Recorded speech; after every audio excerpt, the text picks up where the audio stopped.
أعوذ بالله من الشيطان الرجيم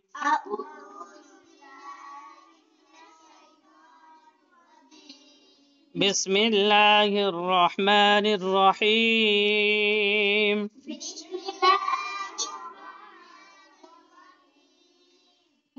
إن الذين كفروا سواء عليهم أأنذرتهم أم لم تنذرهم لا يؤمنون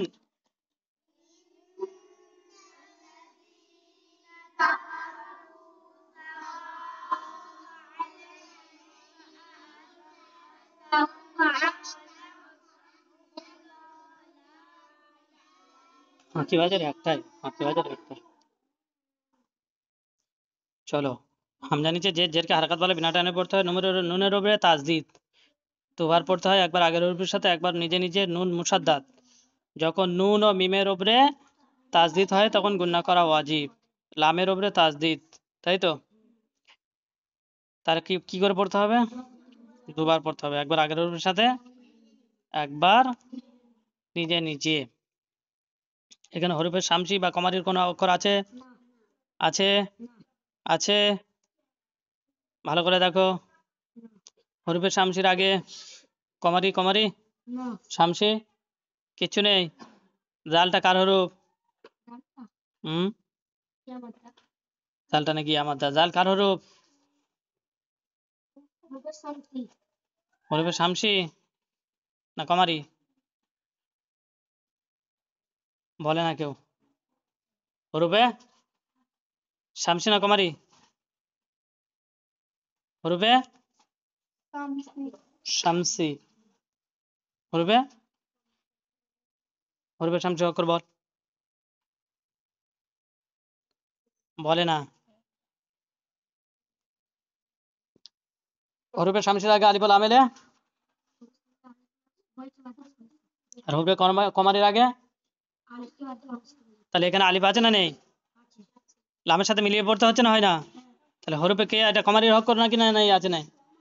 তাহলে হরফে কমারির অক্ষর কে? জাল। হরফে কমারির আগে আলিফ ও লাম এসছে, আলিফকে বাদ দিয়ে লামের সাথে মিলিয়ে পড়তে হবে। এই মাঝখানে একটা আলিফ দেখতে পাইনি? এই যে লম্বা পড়া আলিফ। লামের উপরে তাজদিদ দুবার পড়তে হয়, একবার আগের হরফের সাথে একবার নিজে নিজে। জালি আছে জি আছে ডান দিকে জের আছে আমাদা নুনের উপর জাবার হারাকাত বিনা টানে পড়তে হয়। কাপের উপর জাবার হারাকাত বিনা টানে পড়তে হয়। কাপের উপরে জাবার হারাকাত বিনা টানে পড়তে হয়।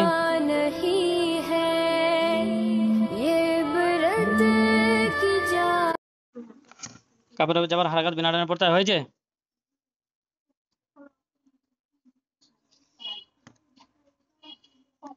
কাপের উপরে যাবার হারাকাত বিনা টানে পড়তে হয়। আর ফায়ের উপরে যাবার হারাকাত বিনা পড়তে হয়। অবসায়ী ডান দিকে পেশ আছে অমাদ্দা, হ্যাঁ কি না? সিনের উপর যাবার হারাকাত বিনা টানে পড়তে হয়। ওর যাবার হারাকাত বিনা টানে পড়তে হয় নাকি? ও আলিফ মাদ্দা। হরুফে মাদ্দার পরে আসল হামজা এসছে মাদ্দা মুত্তাসিল, পাঁচ আলিফ টান দিয়ে পড়তে হয়। হামজার উপরে দুপেশ তানবিন, তানবিনের পরে হরুফে হালকি, 6টি হরুফের মধ্যে আইন আসছে, তাই জাহির করে তানবিন ও নুন সাকিনের আওয়াজকে জাহির করে বিনা গুণনায় তাড়াতাড়ি প্রত্যেকে ইজহারে হাকিকি বলে। আইনের উপরে যার হারাকাত বিনা টানা পড়তে হয়। লামের উপরে ইয়া সাকিন ডান দিকে যাবার আছে ইয়ালিন। হরুফে লিনকে সর্বদা নরম আওয়াজে হাই নিচে জের হারাকাত বিনা টানা পড়তে হয়। মিমের উপরে সাকিন, মিম সাকিনের পরে মিম আর বা ছাড়া অন্য কোনো হরুফ এসছে ইজহারে স্বাভাবিক। হামজার উপর যাবার হারাকাত বিনা টানে পড়তে হয়। হামজার উপর যাবার হারাকাত বিনা টানে পড়তে হয়। নুনের উপর সাকিন নুন সাকিন, যে নুনের উপর সাকিন থাকে তাকে নুন সাকিন বলে। নুন সাকিন ও তানবিনের আওয়াজ একই রকম হয়। আচ্ছা, নুন সাকিনের পরে হরুফে ইকফা 15টি হরুফের মধ্যে জাল এসছে, তাই নুন সাকিন ও তানবিনের আওয়াজকে নাকি তুলে একারি পরিমাণ গুণা করে পড়তে হয়। একে ইকফায়ে হাকিকি বলে। দালের উপর যাবার হারাকাত বিনা টানে পড়তে হয়। রয়ের উপরে সাকিন ডান দিকের হরুফের সাথে মিলিয়ে পড়তে হয়। র সাকিনের পূর্বে, মনে আছে এটা? জানিস কি জানিস না? র সাকিনের পূর্বে জবর কিংবা পেশ হলে রপুর, আর জেল হলে বালিক। তাহলে র সাকিন, এখানে র সাকিন আছে না নেই? র সাকিনের পূর্বে মানে আগে। জালের উপরে যাবার আছে না নেই? যাবার আছে। র সাকিনের পূর্বে যাবার কিংবা পেশ থাকলে রপুর হয়। তাহলে এখানে জাবার আছে রপুর, হ্যাঁ কি না? আচ্ছা, তাহলে রপুর হবে। তায়ের উপরে যাবার হারকাত বিনা টানে পড়তে হয়, হায়ের উপরে পেশ হারকাত বিনা টানে পড়তে হয়। মিম সাকিনের পরে, মিম সাকিনের পরে বলে না কেউ, বা আর মিম ছাড়া অন্য কোনো হরফ এসছে, মানে হামজা এসছে, বা আসেনি মিমও আসেনি, তাহলে হামজা এসছে, ইধারের স্বাভাবিক হামজার উপরে যাবার হারকাত বিনা টানে পড়তে হয়। মিম সাকিনের পরে আবার মিম সাকিন নাকি নে, মিম সাকিনের পরে আবার লাম এসছে, তাহলে কি একই কথা হলো নাকি নাকি? কি হবে? মিম সাকিনের পরে মিম ও বা দুটোই আসে না, তাহলে লাম এসে ইজহারের স্বাভাবিক, লামের উপর যাবার হারকাত বিনা টানে পড়তে আবার মিম সাকিন, মিম সাকিনের পরে তা এসে ইজহারের স্বাভাবিক, তার উপর পেশ হারকাত বিনা টানে পড়তে হয় নুন সাকিন, যে নুন সাকিন থাকে নুন সাকিন, নুন সাকিনের পরে এক বা 15টি হরফের মধ্যে জাল এসে, তাহলে নাকে তুলে একালি পরিমাণে গুণা করে পড়তে হয়। ইকফায় হাকিকি বলে। জালের নিচে জের, জেরকে হারকাত বাড়ে বিনা টানে পড়তে হয়। এইবার রয়ের উপরে সাকিন, র সাকিনের পূর্বে জের এসছে, এখানে র সাকিনের পূর্বে জাবার এসছে, র পুর হয়েছে, এখানে র সাকিনের পূর্বে জের এসছে, র বারিক হবে। যেমন আনযারতাহুম আম লাম তুনযিরুহুম, হ্যাঁ যিরহুম। এবার হায়ের উপরে পেশ হারকাত বিনা টানে পড়তে হয়। মিমের উপর সাকিন, মিম সাকিনের পরে কে এসে? লাম এসে, তাহলে ইজহারের স্বাভাবিক, লাম আলিম মাদ্দা, হ্যাঁ কি না?